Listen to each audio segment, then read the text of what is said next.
Olá, muito bom dia, bem-vindos ao nosso Resenha em Tempos de Reformas. Hoje nós vamos abordar uma que para muitos setores é mais importante do que as próprias mudanças na Previdência Social. Me refiro à reforma tributária. Ela mexe com a arrecadação de estados, municípios e do próprio governo federal. Afeta o nosso bolso, os impostos altíssimos e, claro, pode ajudar a destravar o freio de mão da economia brasileira. Para conversar sobre os desafios da reforma tributária, está conosco o doutor Guilherme Oliveira. Ele preside a Comissão de Direito Tributário da OAB aqui do Maranhão. E, claro, o jornalista John Coutrin e o radialista Robson Júnior. Só lembrando, só destacando que ainda hoje nós vamos conversar também sobre o tema com o Procurador-Geral do Estado do Maranhão, doutor Rodrigo Maia, no segundo bloco do nosso Resenha. Doutor Guilherme, bem-vindo, bom dia. Eu que agradeço o convite. Essa reforma, na visão do senhor, é mais importante, mais estratégica do que a própria reforma da Previdência? Com certeza. Se você for analisar todos os índices que tem a nível internacional para fins de captação de investimento dentro do mercado globalizado que estamos inseridos, a tributação é um dos pontos que mais, digamos assim, influencia. Existe um relatório que é feito anualmente pelo Fundo Monetário Internacional, que é o relatório Doing Business, e o Brasil figura de 190 países na posição 184ª, ou seja, 184 de complexidade para pagar tributos. Então, aí é onde faz mais complexo para pagar. Exato, nós estamos falando de pagar. Exatamente. Até para pagar é complexo. Exatamente. Então, mas será que essa reforma pode solucionar essa complexidade? A ideia, pelo menos dos que estão propondo, eles são vinculados na verdade foi um projeto que foi elaborado pelo Centro de Cidadania Fiscal, através do Bernardo Api, que é um economista, e o professor Eurico de Santi. Tá? Essa reforma que foi feita, ela visa a essa simplificação e visa justamente acabar com os principais problemas que, digamos assim, afligem no âmbito tributário qualquer contribuinte que queira se instalar aqui no Brasil. O ponto principal dessa reforma é a unificação dos tributos da tributação sobre o consumo. Tá? Você tem uma tributação do consumo que ela hoje é segmentada. Você repartiu um mesmo fato, que é a questão de receber um valor, uma receita, em prestação de serviço, industrialização, em venda de mercadoria e a própria... Incide sobre a cadeia produtiva como um todo. Exato. Penaliza ou pune, como queiram, todos os elos dessa cadeia. Exatamente. E aí, para justamente tentar acabar ou pelo menos diminuir essa complexidade, porque se você for falar, isso é bem importante, a gente fala, eu tenho um ICMS, um ISS e aí o PIS e COFINS, mas na verdade não é isso. Eu tenho 5.000 e tantos ISS, cada legislação municipal tem a sua, eu tenho 27 legislações sobre ICMS. Os estados. Exato, que dão essa complexidade que hoje a gente está numa loucura. Antes da participação do John e do nosso Robson, só para situar o nosso telespectador, para que ele tenha uma ideia dessa complexidade que envolve a reforma tributária, recentemente, em março desse ano, nós atingimos a marca, o peso dos tributos no Brasil representa esse peso 33% do PIB, o Produto Interno Bruto, ou seja, é muito pesada essa carga em cima da própria economia, John. Bom, pelo API fala, né, modelo europeu, ele fala o seguinte, que hoje no Brasil a tributação está mais em consumo do que na renda. E ele quer inverter essa prioridade, né? Ele quer tributar mais a renda do que o próprio consumo. Aí fala-se também na tributação na questão das grandes fortunas. Certo. Eu queria entender o seguinte, partindo desse princípio, né, poderá haver, as pessoas que estão em casa nos assistindo, poderá haver aumento de imposto para o cidadão com essa reforma? Sim. Vamos lá. Em relação à questão dessa intenção do API de fazer, digamos assim, a inversão hoje da tributação que está concentrada basicamente no consumo para uma tributação sobre a renda. Isso é o que digamos assim, se preza a nível internacional, porque afinal é o local onde eu tenho como medir a capacidade econômica daquele contribuinte, diferentemente de um cara que vai lá comprar uma água mineral num barzinho, ele pode ter uma capacidade financeira maior e o outro menor, mas a carga tributária será a mesma. Então, essa é uma das finalidades. Só que a reforma, a PEC 45, que está em discussão, ela, na verdade, nesse ponto, ela tira a possibilidade da aplicação do que era chamado de seletividade, ou seja, eu adequar as alíquotas de acordo com a essencialidade do produto ou do serviço. Então, se o produto é essencial, exato, teoricamente tem uma alíquota menor. Menor, exatamente. Que aí seria, por exemplo... Isso vai acabar? Vai acabar. A legislação... Pão e leite, por exemplo. Exato, vão ter a mesma alíquota. Tá. E essa é uma das críticas principais que se faz ao projeto, porque a partir do momento em que você retira essa margem de discricionariedade para poder fazer a política tributária, ou seja, desonerar cesta básica, vou ter uma alíquota para todos. Eu não sei até que ponto, e isso é o que se discute, isso estaria, na verdade, fazendo uma melhora do sistema para quem mais hoje é tributado. Agora, respondendo diretamente à pergunta do John, há risco na visão do senhor dessa reforma tributária, sim, em algum momento, para alguns setores, elevar, sim, o preço para o consumidor final? Sim, com certeza. Hoje se discute essa reforma, como eu falei, ela tenta unificar toda essa tributação do consumo. A alíquota final que se discute é entre 20% e 25%, considerando o que ficaria a cargo dos municípios, dos estados e da União. E essa tributação, dependendo do setor, ela vai mais que duplicar. O exemplo mais claro são os prestadores de serviço profissionais liberais. Hoje você tem uma tributação que é muito, muito baixa, que na verdade ela estimula a associação desses profissionais para criar pessoas jurídicas de prestação de serviço de determinados tipos de atividade. E com essa alteração eu vou perder essa possibilidade e a tributação vai ser também um valor bem significativo. Então, assim, se discute muito de reforma tributária. Todo mundo quer reforma tributária. Mas reforma tributária para quem? Os contribuintes, eu acho que hoje são os que menos estão participando dessa discussão. Robson, Guilherme, é um bom gancho para você. Primeiro fica a ideia para o cidadão comum que quem paga imposto é quem vai lá, que faz a sua declaração. Queria começar por aí. Certo. Uma emissora de rádio bastante conhecida em rede no Brasil, durante mais de 1 ou 2 anos, criou um bordão: Brasil, o país dos impostos. O Brasil é o país dos impostos? Sim. O que se avizinha nessa busca? Fala-se de tirar o PIS, o CONFINS. O problema, eu acho que principal da tributação no Brasil, ela está relacionada à falta de transparência. Se você for verificar, ninguém sabe quanto efetivamente se pagou de carga tributária. Tudo é estimado. Porque como eu tenho diversos tipos de tributação, PIS e COFINS para determinado tipo de atividade, ICMS, ISS, não se sabe. Tentou-se, inclusive, por uma lei federal, criar essa necessidade de que nas notas contivesse o valor da tributação, mas o valor, inclusive você verifica, ele está lá, valor estimado.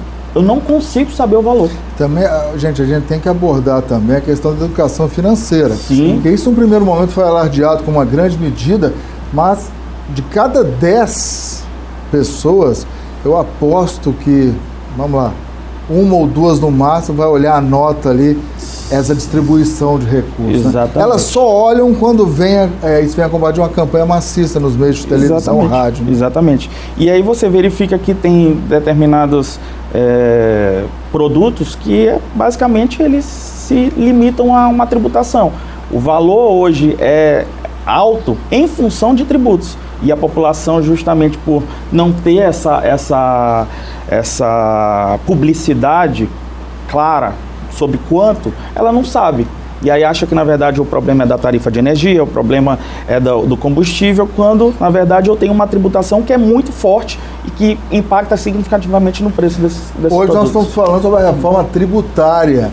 Né? Vocês acompanham todas as discussões essa semana, que culminaram na votação em primeiro turno no plenário da Câmara do texto da reforma da Previdência, mas para muitos setores a tributária talvez seja mais estratégica para o país, para o nosso bolso, que a própria reforma da Previdência. Essa semana o senador Everton Rocha, do PDT, falou sobre o assunto da tribuna do Senado. Vamos acompanhar um trecho. Hoje pela manhã, Vossa Excelência chamou, provocado pelo colega senador Álvaro Dias, uma reunião para tratarmos, ouvirmos alguns pontos de vista sobre a tão esperada reforma tributária no nosso país.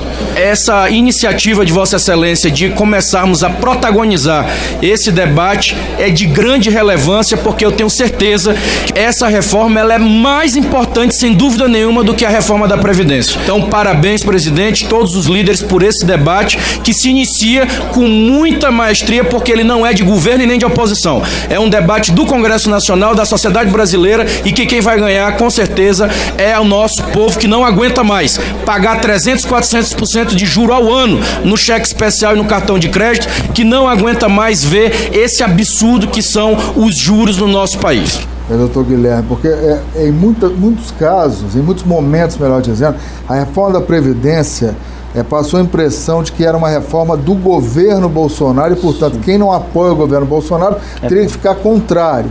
E o senador Wellington, em relação à reforma tributária, faz questão de destacar que ela não é de governo. Sim. O senhor concorda com isso? Concordo plenamente. A reforma da Previdência, ela acaba mexendo em setores da atividade econômica, em direitos adquiridos, e isso traz uma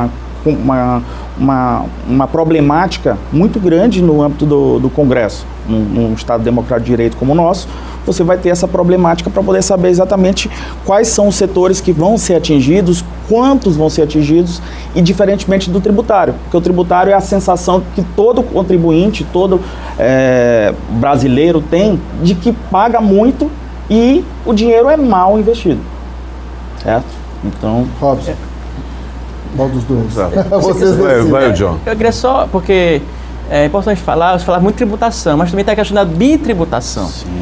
A reforma tributária tem na sua essência também, pelo novo modelo que é se implantar, de tributar, se eu não me engano, na origem e não no destino. Como seria isso? Explicasse melhor para os nossos telespectadores como seria isso, no sentido de evitar essa bitributação e também diminuir os impostos. Certo, vamos lá.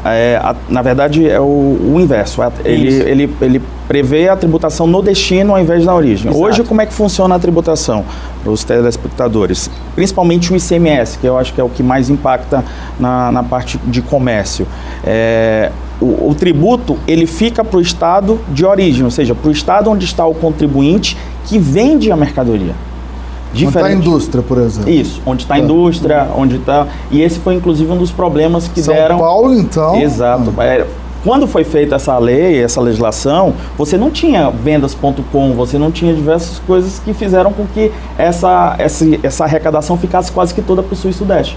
E é por isso que tentaram fazer essa modificação. Mas a ideia é que se passe tudo para o destino, porque, de fato, é o local onde eu vou poder fazer o controle e é quem efetivamente... Onde eu compro e consumo. Exatamente. Já que estás falando de .com, estão de olho, por exemplo, em WhatsApp, em Netflix, e isso já está um burburinho a respeito disso. E hoje, se fizer uma pesquisa hoje, nesse momento, quem está nos ouvindo agora deve estar, inclusive, teclando assistindo TV e talvez utilizando ou Netflix, ou já utilizou, ou o próprio WhatsApp. Sim. Como é que ficam essas novidades tecnológicas nesse processo? Antes do texto, se esse texto for aprovado, eu vou ter uma modificação que é um problema hoje que se tem de contencioso, que é saber quem é o ente competente para tributar. Principalmente para saber, nesses casos de bens intangíveis, como um WhatsApp, um software, enfim, quem é o ente competente, se isso é uma mercadoria, ou se isso é um serviço, ou se não é nenhum dos dois e é, na verdade, uma cessão de direito de uso de quem computador. Quem vai definir isso? Então, essa dúvida cruel. Esse que é o problema. Não tem uma definição e, por isso, você alastra o Poder Judiciário com contencioso. O contencioso do tributário, hoje, ele é quase 2 vezes o valor do PIB. Quase 2 vezes o valor do PIB? São, acho que 2 trilhões de reais em discussão hoje, considerando que foi feita uma estimativa de todos os contenciosos, federais, estaduais e municipais. E tudo isso em função de não saber, não ter essa definição. Quem é? A reforma tributária quer acabar com isso. Como? Não preciso mais saber quem é, não preciso mais saber o santo. O que importa é o milagre.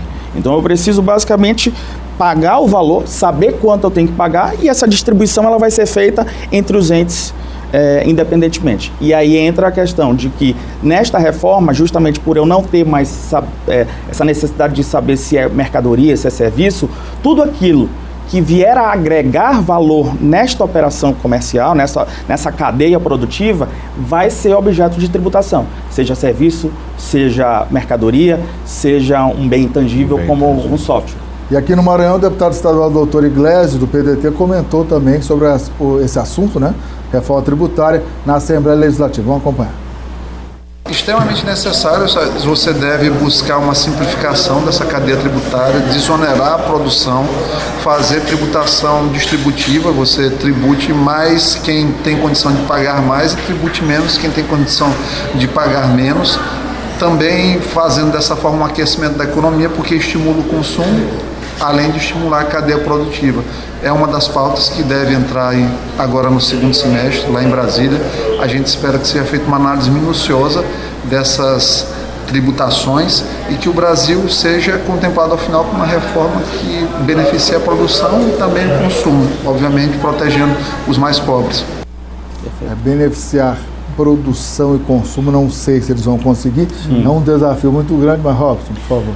A respeito de desoneração, São Paulo tem uma experiência bem recente. O Dória, uma grande montadora, ameaçou sair de lá e por causa disso o Dória, então vamos reduzir. Se você investir a cada 1 milhão, quantidade de trabalhadores, mas o que ficou em jogo, e eu vi algumas críticas, é que o que eu quero como consumidor é que aquilo possa impactar o meu bolso. Exato. E parece que não. O que estava acontecendo é que livra o bolso de quem está investindo no Brasil, e eles reclamam disso, que estão trazendo, né, divisas e tal. Como é que fica, gente? Parece que no final não se pensa muito no consumidor. Nesse caso lá de São Paulo, não vai haver uma desoneração, vai haver aí uma economia muito boa para a grande empresa lá de... Esse justamente volta para aquele ponto que eu mencionei em relação à transparência. Como eu não tenho transparência de quanto se paga de tributação, eu posso justamente, sobre a justificativa de uma carga tributária elevada, fazer o aumento da minha margem. Ou seja, eu estou, na verdade, aumentando o preço do produto, não por um impacto da tributação, mas eu estou me utilizando dessa retórica para poder fazer isso. E é aí que é o problema. Essa reforma, ela precisa, seja a PEC 45, seja a reforma que o governo Bolsonaro também teria interesse de aprovar, ela precisa, de alguma forma, trazer essa transparência que hoje não existe no campo da tributação brasileira. Saber-se o que se está pagando, para quem se está pagando e quanto se está pagando. Já está de volta a ideia, volta a história de algo parecido com a CPMF, por exemplo. É um fantasma, já entrou, já saiu. Eu me lembro de um imposto sobre combustível, acho que o imposto verde, Sim. Que nessa história de ninguém saber, ele sabe como ele começa, mas não sabe para onde ele vai. Porque depois que iam te devolver, acho que ninguém recebeu de devolução. Eu ainda, parece uma caixa preta realmente essa história do acho que aliada à falta de transparência da visão, doutor Guilherme, acho que esse exemplo da CPMF é salutar, né? Porque você propõe para um destino que acho que ninguém pode ser contra, a saúde, né? Mas acaba no meio do caminho a essência a credibilidade da proposta fica... A essência, e se você for verificar todas as contribuições que foram criadas desde o governo FHC em diante, todas elas são com uma destinação específica, seja saúde, seja seguridade social, mas o que a gente verifica é que essa destinação que deveria ser dada, ela efetivamente não é no âmbito orçamentário. E, infelizmente, hoje, pelo menos os tribunais entendem que isso não é motivo de inconstitucionalidade desse tributo. Porque, em tese, se é um tributo que eu tenho uma finalidade específica para a sua criação, se essa finalidade não está sendo utilizada, em tese, ele deveria ser considerado inconstitucional. Nós estamos na reta final desse bloco, daqui a pouquinho vamos bater um papo com o doutor Rodrigo Maia, procurador-geral aqui do Estado do Maranhão, que vai nos trazer uma visão muito importante, estratégia do Estado, né? Guerra fiscal, o Estado do Maranhão, que é um Estado que está aqui na região Nordeste, essa disputa muitas vezes com os estados mais industrializados. Isso é interessante o posicionamento do doutor Rodrigo Maia.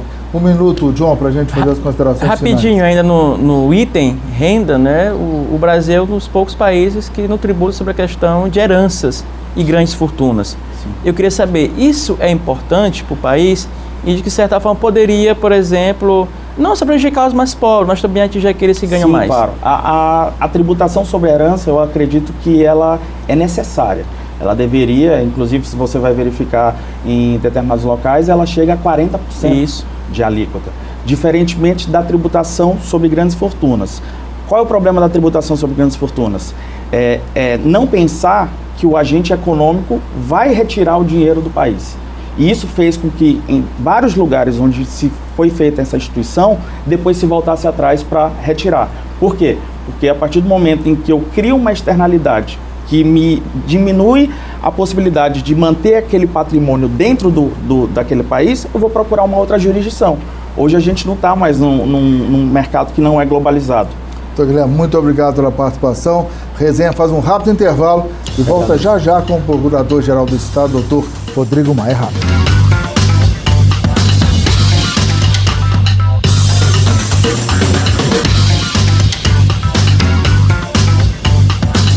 De volta com o nosso resenha, a gente agora recebe o Procurador-Geral do Estado do Maranhão, doutor Rodrigo Maia. Seja muito bem-vindo, doutor Rodrigo. Obrigado pelo convite. De certa forma, creio que o senhor tenha acompanhado parte da entrevista que fizemos com o doutor Guilherme. Sim.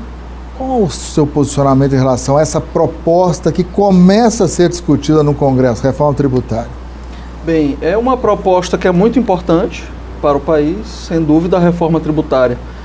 Eu me arrisco a dizer até que ela, para o desenvolvimento da economia, ela seja mais importante que a reforma da Previdência. Claramente, há uma percepção que um dos grandes gargalos que nós temos ao desenvolvimento da nossa economia, sem dúvida, é que a nossa rede de tributação é uma rede muito complexa e gera uma dificuldade do empreendedor, seja para fazer a conformidade, seja até para racionalizar o próprio sistema de cobrança. Por exemplo, se temos o ICMS, que é a principal fonte de receita, é o tributo do Estado por excelência. É um tributo extremamente complexo, há grandes discussões em torno da sua incidência.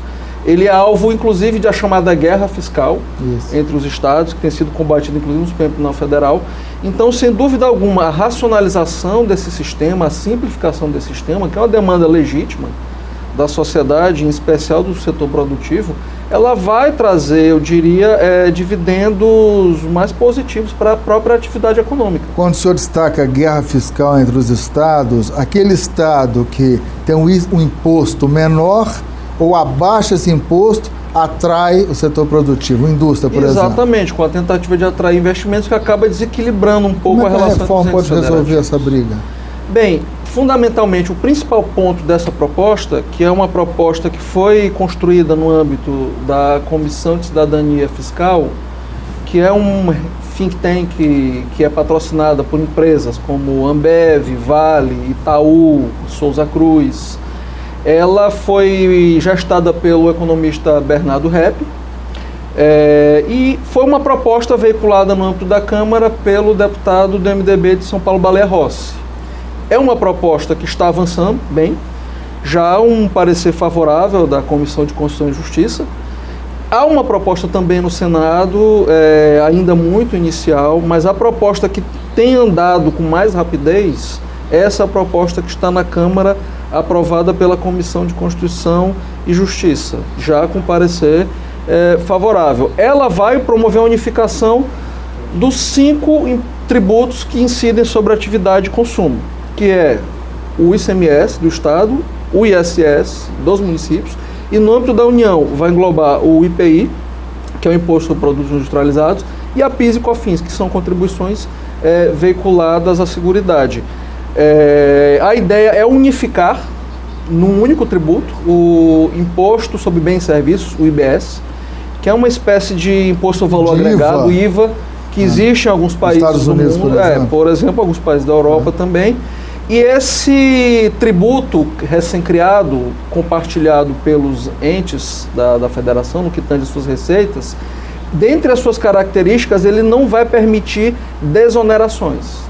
Então, você acabaria, dentre uns efeitos dessa nova modalidade de tributação, você acabaria com essa guerra fiscal entre Vem para o meu estado, por exemplo, cara empresário... Que não, seriam alíquotas uniformes e seriam destinadas ao estado do destino, do bem ou serviço, inclusive os intangíveis, que era uma discussão que havia. São, que por exemplo, o serviço de streaming, comunicação, etc, que havia uma discussão se eram serviços, se eram produtos, bens. Então isso vai acabar que é um ponto positivo. Robson. Doutor Rodrigo, trazendo para o âmbito dos estados, especificamente do Maranhão, haverá, por exemplo, se fala em parar de arrecadar, mas existe uma série de coisas que o Procurador-Geral sabe mais do que a gente, no dia a dia. Isso pode, por exemplo, reduzir receitas do Estado? Essa reforma vai prejudicar, mexe, digamos assim, no próprio pacto federativo, digamos assim? O que o Estado perde? Qual é, digamos, a luz vermelha que se acende nesse processo atual? Bem, em primeiro lugar, eu quero destacar, eu acho que é importante sublinhar aqui, e é uma visão que eu compartilho com os demais colegas procuradores gerais, que hoje nós somos os responsáveis pela condução do Colégio de Procuradores Gerais, que já se debruçou sobre esse problema, dessa proposta que está avançada do Baleia Rossi. Vocês se reuniram, inclusive, em Vitória. Sim, em Vitória. No último dia 18 de junho, estivemos reunidos na reunião do Colégio Nacional de Procuradores Gerais. Um dos temas, que foi inclusive objeto da Carta de Vitória, que foi lançada pelos 27 Procuradores Gerais lá reunidos, foi a nossa preocupação com a reforma tributária, que é algo importante, como eu já sublinhei aqui, para o país, mas que há alguns aspectos dessa reforma que causam uma grande preocupação por parte dos estados. Preocupação compartilhada, inclusive, recentemente, pelo Colégio de Secretários de Estado de Fazenda, o CONCEFAZ, que também lançou uma carta esboçando algumas preocupações com esse tema. Inclusive, hoje mesmo eu conversei com o presidente do Colégio de Secretários de Fazenda, o Rafael Fonteles, que é o secretário de Estado de Fazenda do Piauí, e esbocei a minha preocupação e a necessidade de nós montarmos um grupo de trabalho conjunto para dirimir alguns aspectos que, ao nosso sentir, são até mesmo inconstitucionais. Por exemplo, tal como se encontra concebida essa proposta, ela vai violar frontalmente o Pacto Federativo. Por quê? Porque, vamos lá, há uma cláusula pétrea na Constituição, lá quando você pega a Constituição, dessas cláusulas pétreas, ou seja, temas que não podem ser modificados nem mesmo por emenda à Constituição. Aqueles chamados são imexíveis. São imexíveis, com alusão ao ministro Magri, eu tenho idade para isso mesmo. Eu me lembro do ministro Magri, o imexível do Fernando Collor, mas eu vou chamar de um núcleo intangível, o nome mais rebuscado, mas no fundo é imexível mesmo o negócio. Esse núcleo intangível, dentre os seus itens, lá quando você vê o inciso 1 do artigo 60, parágrafo 4º, qualquer emenda tendente a abolir o modelo de Estado federal. E o modelo de federalismo, ele tem algumas características que são inerentes a ele. E um dos pilares do federalismo é justamente a autonomia dos entes subnacionais, leia-se, estados e municípios, em exercer sua atividade fiscal, sem a qual ele não pode efetivamente custear todas as suas atividades finalísticas. E quando eu falo em atividade fiscal, eu falo de competências rígidas e que não podem ser tangenciadas pelos demais poderes. É muito mais do que simplesmente partilhar receitas.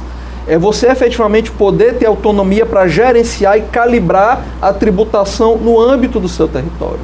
E essa proposta que está em discussão na Câmara, já com esse parecer aprovado da CCJ, ela vai de encontro por quê?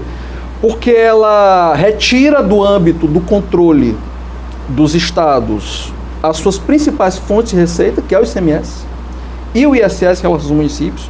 O ICMS é o tributo estadual, é a principal fonte de receita do estado. Eu diria que 50% de toda a receita do estado do Maranhão, ou mais, provém do ICMS.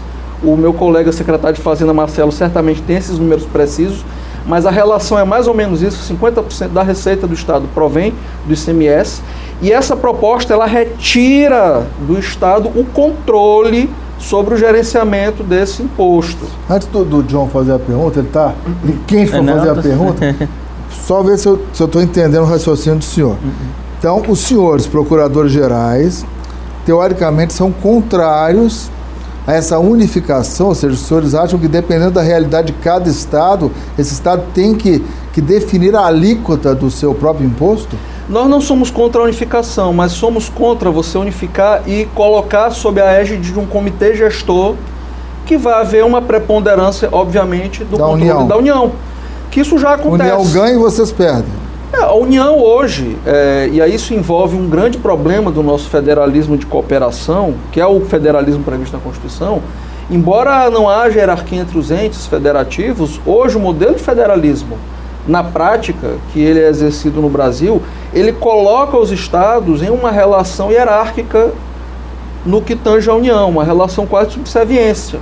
Nós já temos uma experiência concreta em que isso é muito marcadamente notado. Por exemplo, você tem o Comitê Gestor do Simples Nacional, que a princípio é um comitê paritário da União e dos demais entes federativos, em que você tem uma supremacia da União, inclusive no processo decisório. A mesma coisa em relação ao Conselho Nacional de Fazenda, o CONFAZ, que está na estrutura orgânica do Ministério da Economia, hoje é Ministério da Economia, à época Ministério da Fazenda, quando foi instituído, em que os estados são partícipes, mas é uma participação mais figurativa. Então, qual é o grande problema? É você perder as rédeas de um tributo que essencialmente é o carro-chefe de toda a atividade fiscal do Estado, e entregar isso para um colegiado que terá uma supremacia da gestão da União. Isso é o que tem preocupado tanto os secretários de Fazenda quanto os procuradores gerais dos estados. Doutor, uma demanda bem simples, uma demanda das ruas, não é para tirar uma dúvida, porque sempre se questiona, por exemplo, conta de luz e gasolina. Se fala, por exemplo, ICMS, né, na conta de luz, que tem provocado o aumento, e também o imposto sobre a gasolina, e coloca-se a culpa sempre no Estado. É exemplo do governo do Maranhão. Queria que o senhor explicasse para a gente qual é a tributação de verdade na gasolina e na conta de luz hoje aqui no Estado do Maranhão. O Maranhão hoje, no combustível, ele pratica a média nacional, que é em torno de 18%, mais ou menos. E a energia elétrica ele está abaixo, inclusive, da média do Nordeste. Salvo engano, é 17%, algo em torno disso. Agora, um outro problema também dessa emenda, que vai instituir esse IBS, esse Imposto sobre Bens e Serviços, é que ele vai acabar com algo fundamental para a chamada justiça fiscal. E agora eu falo sobre a perspectiva do cidadão, que é a chamada seletividade. Porque a Constituição determina, ela exorta os entes federativos a que na tributação do ICMS, no caso dos estados, eles tendem ou devam tender a tributar de maneira mais intensa os bens que são menos necessários à população. Por exemplo, bebidas alcoólicas, cigarro, para citar algum exemplo. E bens considerados essenciais, como por exemplo os bens que integram a cesta básica, devem ter uma tributação menos elevada. Essa unificação vai acabar com isso, porque não vai haver seletividade. Arroz e cigarro terão o mesmo tributo? Em tese, sim. É mesmo? Vão haver alíquotas uniformes sobre os bens e serviços. Só interromper o senhor um pouquinho, porque quanto mais opiniões, melhor. O deputado federal Hildo Rocha, do MDB, foi eleito presidente da comissão especial que vai analisar a reforma tributária na Câmara e também comentou sobre o assunto. Vamos acompanhar. Um texto que venha atender às necessidades da população e que seja um texto que realmente melhore o nosso sistema. Que esse nosso sistema ele já está ultrapassado, é um sistema que tem mais de 50 anos de existência, que a nossa Constituição poderia ter modificado, mas optaram por incorporar a Constituição de 88 e agora chegou a vez. Já passou da vez de se modificar o sistema. Nós estamos com um sistema muito injusto. Sistema caducou? É louvável a simplificação do nosso sistema tributário e isso está contemplado nessa emenda, mas o nosso sentido ela tem esses dois problemas, que elas fragilizam o Pacto Federativo. Por mais que você diga que vai haver partilha de receitas, mas a atividade fiscal, que é fundamental para o ente público, ela não é só partilha de receita, ela é mais do que isso.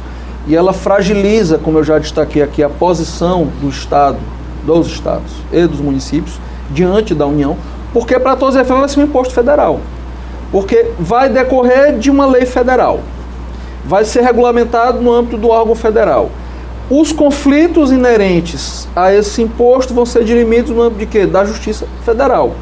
Então, essa fragilização da atividade fiscal dos estados, ela é um ponto que causa muita preocupação no âmbito dessa reforma. Mas no que tange a simplificação do sistema tributário, claro que é louvável. E tanto é verdade que nós não somos simplesmente contrários a essa reforma.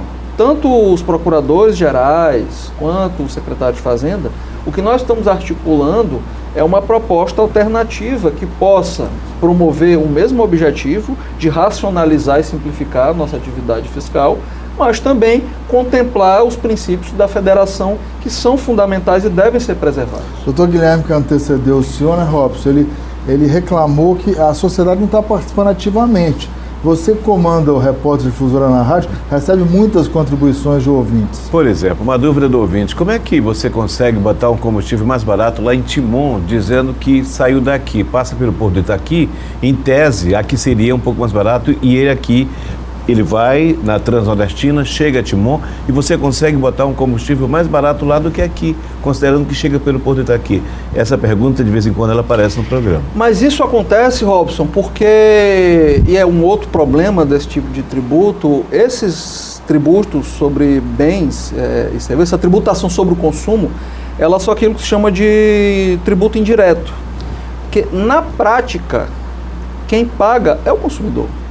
Porque o que paga o imposto, que é o proprietário da empresa, do posto, ele obviamente repassa o custo da operação, o custo do tributo para o consumidor final, que somos nós. Então, esses tributos chamados indiretos, eles têm esse problema também. Mas que com essa reforma eles vão se agravar, porque, como eu falei aqui, ele vai acabar. Porque vai acabar a seletividade. Aí vai ficar mais... Ele falou pão e cigarro, teoricamente, mesmo. E a ideia de uma justiça fiscal e que quem tem mais pague mais e quem tem menos pague menos, ela vai ficar realmente difícil com um tributo que não leve em consideração a sua seletividade e a capacidade contributiva. Vamos ouvir também a opinião do deputado estadual Otelino Neto, que é o presidente da Assembleia Legislativa aqui do Maranhão. A reforma tributária é muito importante, talvez até mais do que a reforma da Previdência. Nós temos uma oportunidade agora de corrigir distorções históricas e, por exemplo, aprovar a taxação sobre grandes fortunas, que seria uma forma objetiva e concreta de redistribuir renda no Brasil. John. Doutor, se não me engano também, fala-se que o IPVA sairia também do controle do Estado nessa simplificação. Mas a pergunta que eu faço é o seguinte, o deputado Hildo falou essa semana que evitaria uma sonegação, essa nova reforma, de 500 milhões, se não me engano. No ponto de vista de sonegação, é importante essa reforma tributária? Bem, a proposta, em primeiro lugar, ela não exclui o IPVA do controle do Estado. Agora, em comparação com o ICMS, o IPVA, ele realmente é bem menor, o potencial arrecadatório, do que o ICMS. Por isso que eu digo que isso fragiliza o Pacto Federativo, porque a principal ferramenta de arrecadação do Estado, que é o ICMS, ele vai perder controle. Na medida em que vai para um comitê gestor, em que haverá essa gestão primordial por parte da União. Agora, do ponto de vista da sonegação, esse é um problema que passa muito mais pelo aparelhamento e pela sofisticação das estruturas fiscais do que propriamente pela nossa legislação. Agora, tem um dado mais grave, isso aí eu acho que foi dito pelo colega Dr. Guilherme que me antecedeu, nós temos um grande problema em relação à transparência no que tange sobretudo ao Tesouro Nacional. E eu cito para ilustrar isso um exemplo concreto que nós, Estados, estamos enfrentando. Há cerca de 2 anos atrás, chamou a atenção de todos os estados o fato de que, não obstante esteja havendo um aumento da arrecadação real no âmbito federal, do ano passado para cá de 2%, houve uma queda significativa das transferências para os estados, no que tange ao FPE, que no caso o Fundo de Participação dos Estados, ele é composto primordialmente do imposto de renda e imposto a produtos industrializados, que houve um aumento de arrecadação. Paralelamente, uma queda em relação a mesmas transferências para os estados. Isso chamou a atenção e nos levou a propor uma ação contra a União, para que a União abrisse os dados da Receita Federal e disponibilizasse essa informação.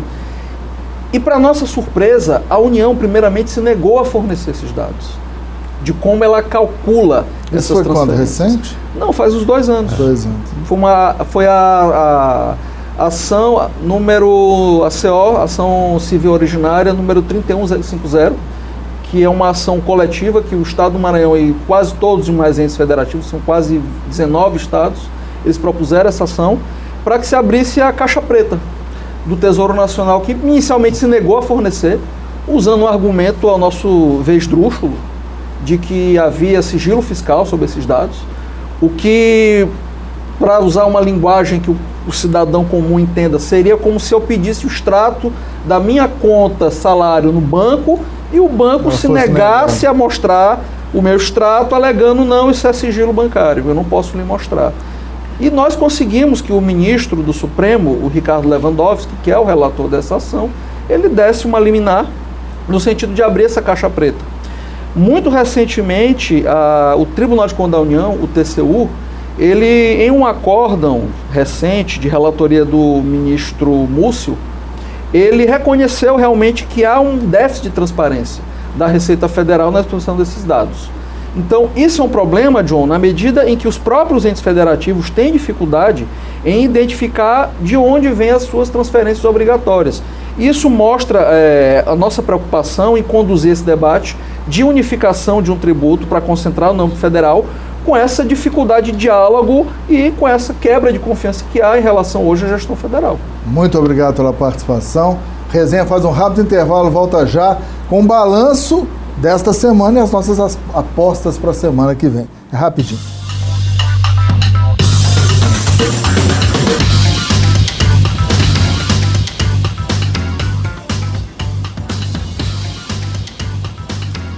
Estamos de volta com o nosso resenha e agora nós vamos falar sobre o que aconteceu de mais importante nesta semana e, claro, fazermos nossas apostas para os próximos dias. John? Bom, a gente começa com Estevão Robson, com a declaração do governador Flávio Dino à imprensa, né? Esta semana, pelo menos em 2 entrevistas por hora, ele falou sobre política, claro, e também futuro.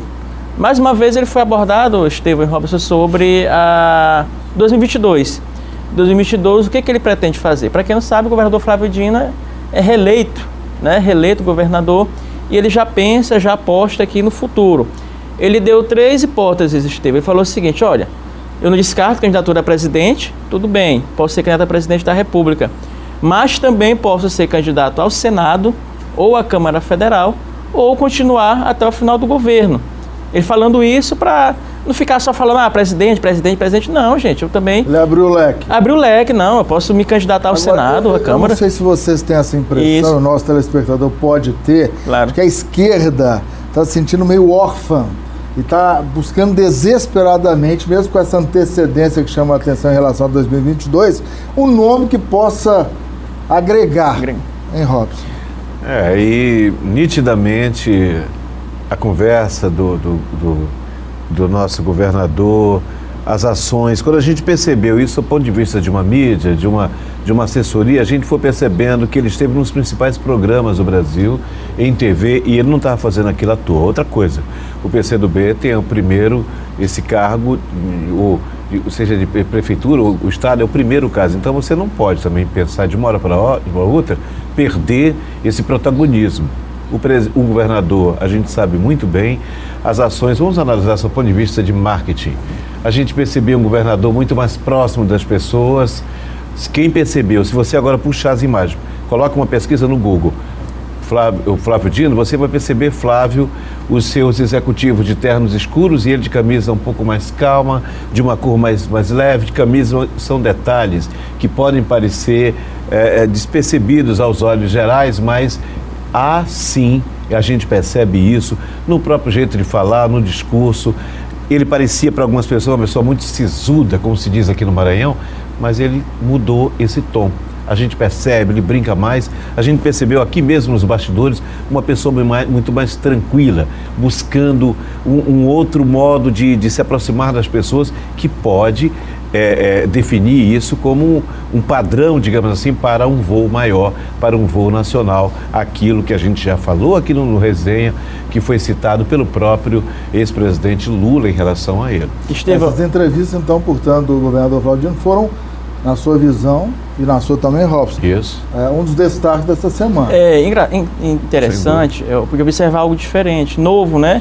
Além da questão da projeção de presidente, falou o seguinte: em uma dessas entrevistas ele disse o seguinte, Estevão, vocês podem, alguma das pessoas que um dos entrevistadores perguntavam fazer algumas perguntas para ele, né, referente às alianças dele com a direita, né, com o centro, e falou o seguinte: olha, o entrevistador disse, mas você é tucano, tá muito tucano, parecendo muito tucano. Ele disse, não, para mim ser tucano é um elogio, só não me chame de bolsonarista. Ou seja, ele se coloca como o principal contraponto ao presidente Bolsonaro e também como uma alternativa do próprio centro. Aceno aos tucanos que estão em pé de guerra. Isso, né? Exatamente. Minas e São Paulo, Aécio e o prefeito Covas, Paulo, né? Bruno Covas. Bruno Covas estão em pé de guerra. Pé de guerra.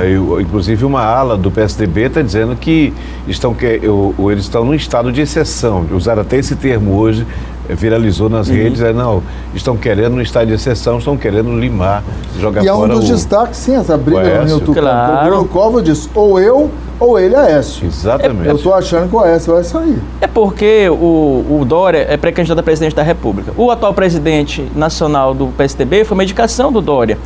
O que eu quero dizer que eles alegam? Poxa, nós temos que repaginar o PSDB e ter a figura do Aécio Neves que responde a vários processos na justiça, mancha a imagem do partido. Ou seja, eles querem o novo PSDB, o novo Cria tucano. Fragilidades. Na hora de uma campanha, vão fatalmente qualquer... quem é de campanha, que já está nos acompanhando, que está em campanha política, na hora que você vai buscar coisas ali negativas, vai aparecer o Aécio imediatamente. Então, se você puder tirar o Aécio da cena, fica melhor, fica menos dolorido. As experiências do PSDB não foram muito boas, a gente vê que as imagens, aqueles que seriam prováveis representantes não são, a sorte deles, o Dória apareceu, e o Dória, que não é bobo, não é nada.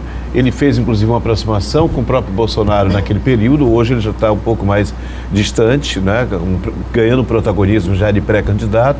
Mas a saída deles, como alguns estão dizendo, mas existe uma linha dos amigos do Aécio que dizem que é o estado de exceção. Vocês estão agora varrendo o cara para fora.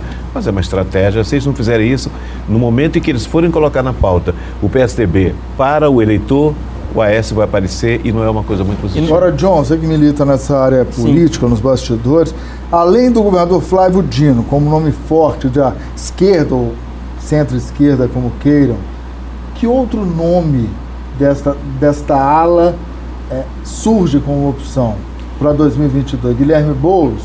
Creio que não. Uma pecha muito radical. Creio que não. Porque o Flávio, você falou a palavra certa, radical. O Flávio quer tirar esse estigma de radical. Exatamente. Ou seja, ele quer transitar bem. O Boulos muito radical. O Ciro Gomes, nem precisa falar. Também muito radical. Desgaste muito grande. Então o Flávio ele quer. Manuela Dávila? Também não. Então ele quer tirar essa imagem de radical e ele fala isso, eu não sou radical. Ele admitiu numa das entrevistas, Estevão, nessas entrevistas que ele deu essa semana, por exemplo, perguntaram sobre a questão da ditadura na Venezuela, né? Se ele achava que era ditadura ou não era ditadura. Ele falou assim, bom, alguns princípios da democracia são feridos na Venezuela, ou seja, ele não se saiu da pergunta e reconheceu algumas falhas na Venezuela no regime de Maduro. Ou seja, se for um esquerdista radical, eu jamais admitiria isso. Então o Flávio ele tem procurado seu ponto de equilíbrio, ponto de inflexão em relação à esquerda e nesse deslocamento por um pouquinho mais do centro e um pouquinho mais de equilíbrio e bom senso. Continuando na seara da política nacional, me chamou a atenção, não sei se chamou a atenção de vocês, o discurso extremamente emocionado e mais uma vez o choro do deputado Rodrigo Maia, presidente da Câmara, que acabou assumindo um protagonismo, né? Ou resgatando um protagonismo que ele tinha, de certa forma, perdido, John. O Rodrigo foi um grande vitorioso, né, nessas votações da reforma da Previdência, Robson. Ele conseguiu, a partir da articulação, né, porque ele transita bem, tem a confiança desses partidos de centro, ele conseguiu uma vitória que superou as expectativas. E o Rodrigo Maia, nesse momento em que há o eleitorado bolsonarista, né, pró-Bolsonaro, aliás, que defende fechamento de Congresso, fechamento de STF, ele consegue, né, se protagonizar como um grande, digamos assim, fortalecer a democracia no país. Mais de 370 votos. Muitos votos. Do PDT, de partidos que você até do PDT contava. E do PSB. Até do PDT e do PSB. Ele resgata exatamente isso.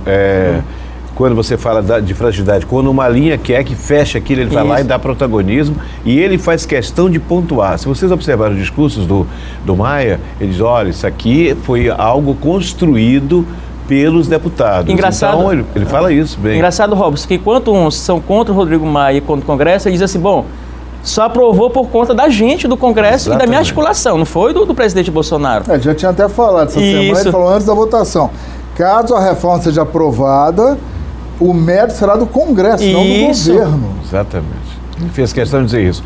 E eu arrisco dizer que o próprio fato, ainda estamos nessa seara da Previdência, mas o Alcolumbre, percebendo esse protagonismo do Maia, de certa forma, colocar agora já na pauta, antecipar a pauta dessa coisa da reforma tributária, já é uma forma de dizer, olha... O alvo hoje das nossas discussões, resenha. Foi. Então, eu acho que já é uma forma dele dizer, olha, peraí, vamos fazer alguma coisa, porque está parecendo demais. O Maia ganhou um protagonismo e Alcolumbre colocou na pauta e antecipou uma coisa lá. Mas esse protagonismo é natural, né? Depende do caminho por onde a proposta começa. E a PEC entrou pela Câmara, né? Exato. Vai para o Senado. O Alcolumbre terá a oportunidade também de ter esse protagonismo em relação à reforma da Previdência. Mas óbvio que eu concordo. Ele já está puxando para si a responsabilidade para uma reforma que aqui mesmo, nesse resenha de hoje, muitas vezes foi falado que é mais positiva para o país do que a própria Previdência. Sabe como ele pode ter o protagonismo? Previdência. O Davi Alcolumbre, presidente do Senado, se ele conseguir incluir estados e municípios na reforma. Aí já ele terá o protagonismo. Já é uma promessa. Já é uma promessa que ele fez, disso, entendeu? Já disseram que isso vai colocado novamente na pauta. Isso aí, inclusive, pode gerar muita coisa, muita confusão. E me chama a atenção também a votação dos deputados da reforma da Previdência aqui no Maranhão. Dois nomes. O Eduardo Braz se posicionou contra, e aí ele conseguiu, né, se posicionar contra a reforma da Previdência e criar um clima de conflito com o eleitorado, até então, que o apoiava o eleitorado da faixa que apoia o presidente Bolsonaro. Muitas críticas a ele. E do Gil Coutrin, do PDT, que surpreendeu, né, um dos deputados do PDT, que não votou com a orientação do partido, o partido fechou a questão em torno da reforma da Previdência, e ele pode ser um dos punidos pelo presidente Carlos, pela direção nacional do PDT. Agora, esse voto do Bright e do Gil Coutrin, em relação ao Bright, apontado aí como pré-candidato à Prefeitura de São Luís, pode desgastar a imagem dele se o país, se a economia for retomada?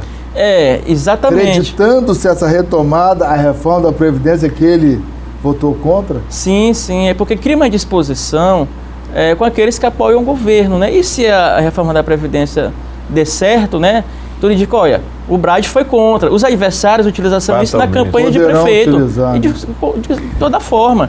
E nas redes sociais, aquela militância digital pró-Bolsonaro já está criticando ele bastante. Basta ir no Instagram, no Facebook, esteja dizendo, perdeu muitos votos, não voto mais em você para prefeito. Ou seja, ele cria uma estabilidade aqui, sobretudo na capital, que é um eleitorado que tem uma faixa maior de eleitores do Bolsonaro. No interior, a maioria é contra a reforma. É aliado do PT, né, da esquerda, mas aqui na capital tem uma faixa maior de eleitores do Bolsonaro. Antes das nossas apostas da semana, Robson, a imagem, né, após da semana que vem, a imagem dessa semana para você. A imagem dessa semana é a imagem triste. Aconteceu na quarta-feira à noite. As vans hoje são um grande transporte, principalmente para quem vai para a periferia, zona rural, e aconteceu ali próximo do Tambaú. 3 ou 4 entraram na van, anunciaram assalto. Um pouco antes desse fato acontecer, uma jovem, a Micaele, de 18 anos, que sonhava ser fisioterapeuta, ela liga para a mãe dela e diz, mãe, já estou chegando, vou guardar meu celular. O irmão, então, foi levado para o local para esperá-la na parada, que era habitual. O que aconteceu? Nesse momento, foi dado ordem de assalto, voz de assalto, começaram a roubar todo mundo, ela se apavora, joga o celular pela janela e provavelmente, não posso afirmar categoricamente, empurrada para o asfalto. O carro ainda estava em movimento, ela bateu exatamente com a cabeça, ela caiu de costas, a caixa craniana se desfez, ela perdeu massa encefálica. Como levou um tempo ainda para que ela fosse atendida, isso impediu, por exemplo, que se cumprisse uma vontade dela ainda muito jovem. Isso me chamou a atenção. Ela queria que se acontecesse algo com ela, que fossem doados todos os órgãos. As 2 córneas foram usadas para pessoas diferentes. Eu vi, inclusive, no Repórter Difusora e na TV Difusora, os nossos programas de jornalismo, o depoimento da mãe.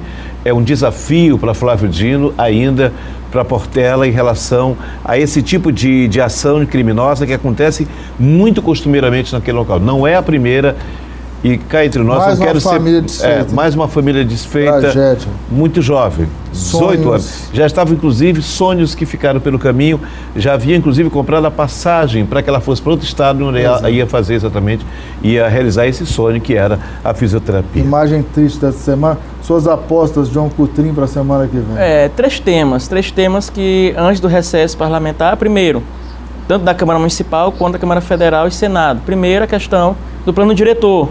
Se entra na pauta ou não, né, da Câmara Municipal. O diretor aqui de São Luís. Isso. Outra questão, Alcântara também, continua a ser debatido na Comissão Especial da Câmara. E, claro, o Porto do Itaqui, que há aí uma divergência em relação à devolução ou não desses recursos que teriam sido tirados pelo governo do Estado, né, da EMAP para o governo do Estado e teriam que ser devolvidos. Desses três temas, qual que deve sair do papel ou andar com mais rapidez? Eu acredito que Alcântara tem um andamento melhor. Base de Alcântara. O acordo de salvaguarda tecnológica, né, está andando melhor na Câmara, está na comissão e deve ter um desfecho mais rápido. Suas apostas, Robson? Eu aposto e torço para Alcântara. Eu acompanho com muita atenção. Tem um amigo nosso, jornalista, que inclusive mora em Alcântara, que é o Cláudio Farias, foi um profissional de início de carreira com a gente. O Cláudio é morador da região e tem colocado uma série de questões, mostrando os valores ali do local, mostrando as tradições daquela região e aquilo que a gente já colocou, inclusive aqui no Resenha, conversando com o governador, que inclusive quando nós perguntávamos para ele, ele disse que não dá para fazer essas alterações, essas mudanças em Alcântara sem pensar nas pessoas. Ele falava isso textualmente. E o que eu tenho acompanhado lá, através do Cláudio, que tem colocado em rede esses fatos, é que há essa necessidade, que é inegável, e o Everton já votou alguma coisa, o senador, sobre os royalties, como é que isso pode ajudar a vida das pessoas. Porque nós sabemos, inclusive, que aquelas pessoas que foram tiradas dos seus locais, onde havia caça, onde havia pesca, eles não estão muito bem. A minha aposta é Alcântara. Eu sou otimista, mas mantendo-se a tradição para que essas pessoas não tenham suas vidas ceifadas, como dizia aquela mulher aqui, inclusive para a Cristiane, num programa especial feito lá em Alcântara. Muito obrigado, caros colegas. Nós agradecemos, obviamente, também a sua atenção. Até semana que vem. Um abraço.